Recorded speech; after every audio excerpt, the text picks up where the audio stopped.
استاذ پر بنیادی اعتراض یہ کیا جاتا ہے کہ ان کے اندر بغض اہل بیت ہے. تو ابھی حضرت معاویہ اور سیدنا علی سے متعلق جو ان کی سیریز آئی اہل بیت سے متعلق، انہوں نے ازواج رسول کا ایک نظریہ عوام کو دیا، آیت مباہلہ کا ایک انہوں نے فہم بیان کیا. تو شیعہ حضرات بھی بڑے نالہ ہوئے اور جو مولائی اور تفضیلی لوگ ہیں وہ بھی بڑے نالہ ہوئے.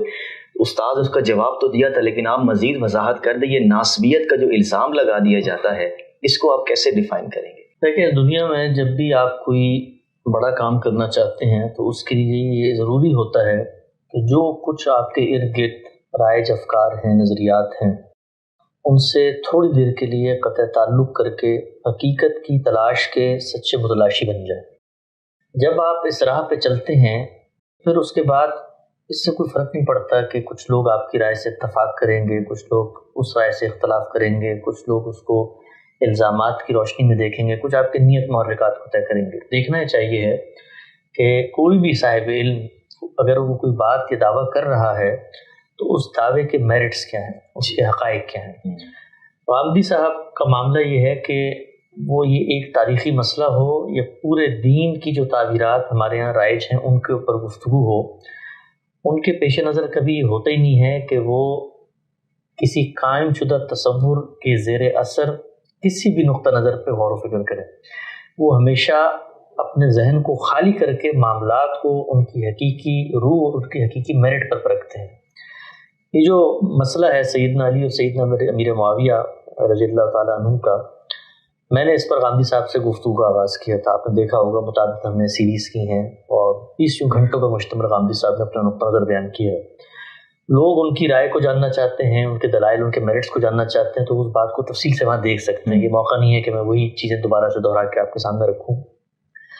تاہم ایک چیز جس پر ہم سب کو بہت غور کرنا چاہیے وہ یہ ہے کہ ہمارے ہاں کسی بھی صاحب علم سے اگر آپ کو اختلاف ہے تو اس کے آداب کیا ہیں یہ چیز پیش نظر نہیں رہتی. ہمارے یہاں لیبلنگ، فتویٰ لگانا، نیت، محرکات ہم بھی سنتے پڑھتے رہتے ہیں. لوگ کہتے ہیں یہ دجل سے کام لے رہے ہیں، کوئی کہتا ہے یہ ناسبی ہو گئے ہیں، کوئی کہتا ہے یہ بغض علی ہے، کوئی کہتا ہے یہ حب معاویہ ہے. سنتے چلتے رہتے ہیں.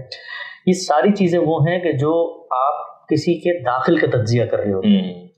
تو داخل کا تجزیہ اگر کوئی شخص کرنا چاہتا ہے بہت شوق سے کرے، دنیا ارادے عمل کا امتحان ہے، لیکن یہ چیز پیش نظر رکھے کہ اس تجزیے کے بارے میں اللہ کی عدالت میں اس سے سوال جواب ہوگا. اور جب سوال جواب ہوگا تو اگر وہ اس کے لیے تیار ہے بہت اچھی بات ہے، وہ اللہ کی بارگاہ میں چلا جائے اور بتا دے کہ ان کے دل میں بغض تھا اور بغض کا میں نے مشاہدہ کر لیا تھا. جو بات غامدی صاحب کر رہے ہیں وہ یقیناً ایک فریق کے کبھی حق میں جاتی دوسرے فریق کی مخالفت میں جاتی ہے. تو دیکھنا ہی چاہیے ہے کہ ان کے پیش نظر استدلال کیا ہے. یہ بظاہر تو بڑی طالب علمانہ سی باتیں لگتی ہیں جو میں بھی کر رہا ہوں، غامدی صاحب بھی کرتے ہیں اور بھی سارے علماء بھی استدلال پہ نظر رکھیں، لیکن حقیقت یہ ہے کہ ہمارے ہاں اس بنیادی چیز کو نظر انداز کر دیا جاتا ہے. اب مثال کے طور پہ یہ بات کہی حدیث کے اندر صحابہ کرام یا اہل بیت یا سیدنا علی کے بہت زیادہ فضائل بیان ہوئے ہیں، تو غامدی صاحب نے زندگی کی کسی موقع پر کسی موڑ پر ان کا انکار کیا. اچھا، ان کا انکار اگر غامدی صاحب کر بھی لیں تو ہم طالب علم ان سے سوال پوچھیں کہ جی اس کا انکار کرنے کی آپ کے پاس کے بنا استدلال موجود ہے؟ کیونکہ ایک شخصیت اگر رسالت پاک صلی اللہ علیہ وسلم کے پاس رہی ہے، آپ کی خدمت کی ہے یا ان کی کوئی کارہائے نمایاں ہیں، اس کو پیغمبر نے سراہا ہے، یا اللہ کی نظر میں ان صحابہ کرام کی کیا عظمت ہے، فضیلت ہے، اس کو رسول اللہ صلی اللہ علیہ وسلم بیان کر رہے ہیں، تو میں اور آپ کون ہوتے ہیں جو اس کے اوپر کوئی سوال اٹھائے؟ ہمارے پاس تو کوئی علم ہی نہیں ہے. تو ہمارے ہاں مسئلہ یہ ہوتا ہے کہ جس وقت آپ ایک تاریخی مارکے کا تجزیہ کر رہے ہیں اس وقت آپ یہ چاہتے ہیں کہ فضائل کی روشنی میں ان سیاسی معاملات کو دیکھا جائے. یہ کرنے کے لیے ہم تیار نہیں ہوتے. یعنی سیدنا علی بہت افضل ہیں، ان کا علم سب سے صحابہ میں برتر ہوگا، ان کی قربانیاں بے مثل ہوں گی، ان کی شخصیت، ان کا کردار، ان کا تفکر، ان کا فہم، ان کی بصیرت، یہ سب چیزیں بے مثل لازوال ہیں. لیکن کیا کسی شخصیت کی فضیلت کا یہ مطلب ہوتا ہے کہ وہ کسی سیاسی معاملے میں کوئی اقدام کرے تو اس میں غلطی نہیں ہو سکتی؟ صحیح. یہ مارجن تو ہم کسی دوسرے صحابی کو دینے کو تیار نہیں ہیں. تو ہمارے ہاں اصل میں ہم لوگوں نے دماغ کے اندر خانے بنائے ہوئے ہوتے ہیں اور وہ خانوں کے سامنے جب کوئی رائے آتی ہے تو ہم اس کو اس میں ڈالنا چاہتے ہیں. غامدی صاحب کی جو رائے ہے وہ طالب علم کی رائے ہے. صحیح. تو وہ کبھی کبھی ناصبیوں کو خلاف حقیقت لگنی ہوتی ہے، کبھی کبھی رافضیوں کو خلاف حقیقت لگنی ہوتی ہے، کبھی دیوبندیوں کو خلاف. تو جو طالب علمانہ مزاج کے لوگ ہوتے ہیں نا، ہماری ملت کو یہ بات سمجھنی چاہیے ہے کہ آپ نے اگر فضیلت کی داستانیں سننی ہیں تو مولویوں کی مجلس میں جائیں. صحیح ہے، وہ موجود ہیں، ان کے پاس بیٹھے. وہ آپ کو کیا آپ کو دنیا کے اندر ذاکرین ختم ہو گئے ہیں؟